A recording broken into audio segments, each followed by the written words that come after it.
देखो अब यहाँ पर इथाइल टर्शरी ब्यूटाइल ईथर पड़ रहा है, तो इथाइल टर्शरी ब्यूटाइल ईथर में क्या होगा, ईथर का फंक्शनल ग्रुप आता है ऑक्सीजन, यहाँ पर एक कार्बन आएगा।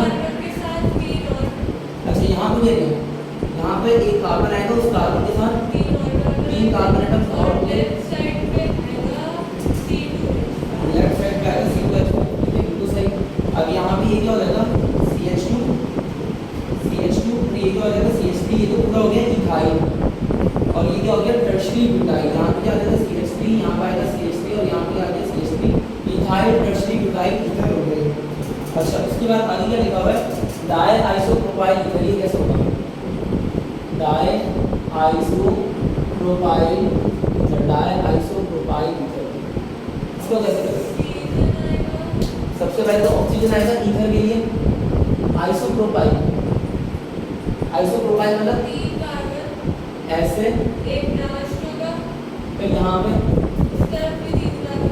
हो गया डाई आइसोप्रोपाइल यानी कि डाई आइसोप्रोपाइल ईथर। यहाँ पर CH3, यहाँ पर आ गया CH3, यहाँ पर आ गया CH, यहाँ पर CH3, यहाँ पर CH3 और यहाँ पर आ गया CH।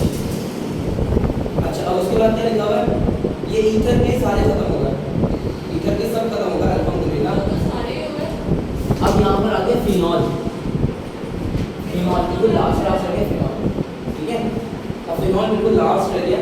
फिनॉल के अंदर ज़्यादातर है कॉमन नेमिंग, यानी कि उसके अंदर आपको किस तरह से हो रहा है ये समझ में नहीं आएगा। कॉमन नेमिंग कुछ याद करना पड़ेगा, बहुत ही कम है क्योंकि IUPAC में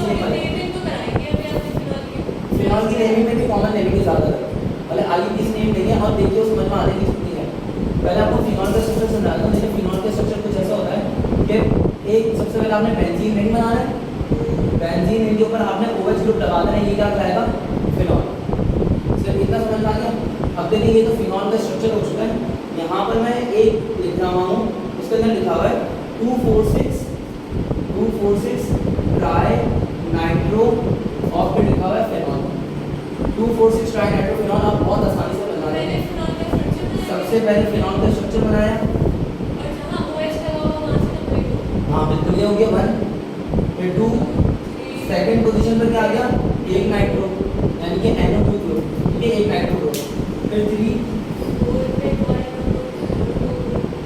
3 पे आएगा, 3 पे नहीं आएगा 4 पे आएगा एक और नाइट्रो ग्रुप, फिर 5 पे नहीं आएगा, फिर 6 पर आएगा एक और नाइट्रो ग्रुप। समझ में आ गया 246 ट्राई नाइट्रो बिल्कुल आप समझ गए।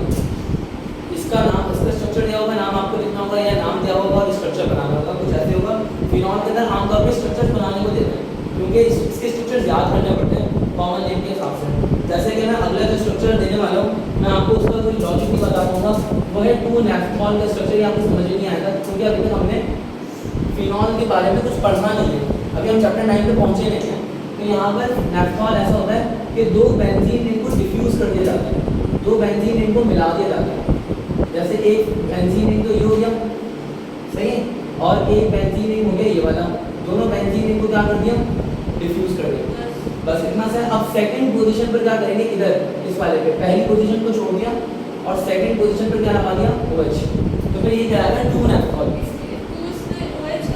2 है OH की पोजीशन को रिप्रेजेंट कर रहा है। अगर लिखा होता 1-नेफ्थॉल तो यहाँ पर OH होगा नहीं। अब देखिए हमारी टेक्स्ट बुक में 3 बेंजीन रिंग वाला कोई स्ट्रक्चर दिया हुआ नहीं है। नेफ्थॉल के अंदर 2 बेंजीन रिंग डिफ्यूज होते हैं और 3 बेंजीन रिंग जहाँ पर डिफ्यूज होते हैं मुझे सब कुछ भी नाम नहीं पता, और हमारी टेक्स्ट बुक में नहीं। देखिए फंक्शनल ग्रुप लगाने से ही वो नेफ्थॉल कहलाएगा। अगर मैं आपको बोलता कि सिर्फ नेफ्थॉल या मैं आपको कहता कि अल्फा नेफ्थॉल या 1-नेफ्थॉल, अल्फा नेफ्थॉल कहता है या 1-नेफ्थॉल कहता, तो आप क्या करते हैं फर्स्ट पोजीशन पर OH ग्रुप लगा देते हैं। यहाँ पर ये 2 बेंजीन है, यहाँ पर OH ग्रुप लगा देते हैं, ये क्या था 1-नेफ्थॉल, ठीक है। सिर्फ नेफ्थॉल बोलते तो भी आप ये बनाते हैं क्योंकि पोजीशन स्पेसिफाइड नहीं है, ठीक है। अच्छा अब यहाँ पर अगला वाला आप फौरन से मुझे बता देगी, और अगला वाला है 4-मिथाइल फिनॉल, 4-मिथाइल और साथ में लिखा 4-मिथाइल फिनॉल। ये आप बहुत आसानी से बता देंगे ये क्या है। सबसे पहले बेंजीन रिंग बना लिया, सबसे पहले बेंजीन बनाया, 4 का आ गया मिथाइल ग्रुप और ऊपर क्या लगेगा OH, तो ये हो गया 4-मिथाइल फिनॉल। बहुत आसान था ये, अच्छा इसी तरह से एक और है, इसका लिखा हुआ है 2,4,6 ट्राइब्रोमोफिनॉल। यहाँ पे लिखा हुआ है 2,4,6 ट्राइब्रोमो और साथ में लिखा हुआ है फिनॉल। किस तरह इसमें क्या था?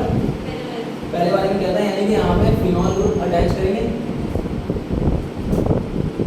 और यहाँ पे क्या आ गया 2,4,6 ट्राइब्रोमो, 2 पे आएगा ब्रोमीन, 4 पे आएगा ब्रोमीन और इसका आएगा 6 का आएगा ब्रोमीन, तो 2,4,6 ट्राइब्रोमो फिनॉल हो गई। ये चीज समझ में आ गई? अच्छा और आखिरी हमारा बिल्कुल लास्ट है, वो है रिसोर्सिनॉल। अब ये रिसोर्सिनॉल को देख लेते हैं। रिसोर्सिनॉल का स्ट्रक्चर कैसे होता है? देखिए रिसोर्सिनॉल का स्ट्रक्चर कैसे होता है, सबसे पहले आपने बेंजीन रिंग बनाना है। अगेन ये एक कॉमन नेम वाला स्ट्रक्चर है, तो आपको फिर समझ में आएगा, याद करने वाला है कि रिसोर्सिनॉल है, इसमें सबसे पहले फिनॉल बनाया और थर्ड पोजीशन पर एक और OH लगा दिया, तो ये है रिसोर्सिनॉल का स्ट्रक्चर। बस सिंपल सा, कोई लॉजिक नहीं बता सकता मैं आपको इसकी वजह। अच्छा अगर कभी ऐसा हो कि आपने फिनॉल बनाया और फिनॉल बनाने के बाद आपने क्या किया, फिनॉल बनाने के बाद आपने सेकंड पोजीशन पर दूसरा OH ग्रुप अटैच कर दिया, तो फिर ये कहलाता है कैटीकोल। क्या कहलाता है? ये कहलाता है कैटीकोल। और इसी तरह से अगर हमने क्या किया, हमने यहाँ पर फिनॉल लिया और चौथी पोजीशन पर एक और OH ग्रुप अटैच कर दिया, फोर्थ पोजीशन पर एक और ग्रुप अटैच कर दिया, तो ये कहलाता है हाइड्रोक्विनोन। क्या कहलाता है? फिफ्थ और सिक्स्थ पोजीशन के लिए नाम लेते हैं। ये क्यों नहीं होंगे ये बात आपको बाद में समझ में आएगी कि ऑर्थो पैरा डायरेक्टर्स और मेटा डायरेक्टर्स क्या होते हैं, लेकिन ये चैप्टर 7 की बात है। और last but not the least, बिल्कुल लास्ट यहाँ पर हमने क्या किया, हमने बेंजीन रिंग लिया, यहाँ पर एक OH, यहाँ पे एक और OH ग्रुप और यहाँ पर तीसरे नंबर पे एक और OH ग्रुप, 3 OH ग्रुप लगाए, तो इस स्ट्रक्चर का नाम होता है पायरोगैलॉल। ठीक है, तो बस ये है फिनॉल के क्या होते हैं स्ट्रक्चर समझ लिए। इससे पहले हमने ईथर्स और हमने लास्ट वीडियो के अंदर जो बीच में एंड हो गई थी, हमने उस लास्ट वीडियो के अंदर हमने पढ़े थे एल्डिहाइड्स, कार्बोक्सिलिक एसिड, कीटोन्स और ईस्टर्स और अल्कोहल, सब के हमने लास्ट वीडियो के अंदर स्ट्रक्चर्स पढ़ लिए। और सबसे पहले हमने IUPAC में हमने डिस्कस करी थी, लाइन सारी आप IUPAC में प्ले लिस्ट के अंदर आपको नजर आ जाएगी, आप जाकर चेकआउट कर सकते हैं। ओके, अल्लाह हाफिज़।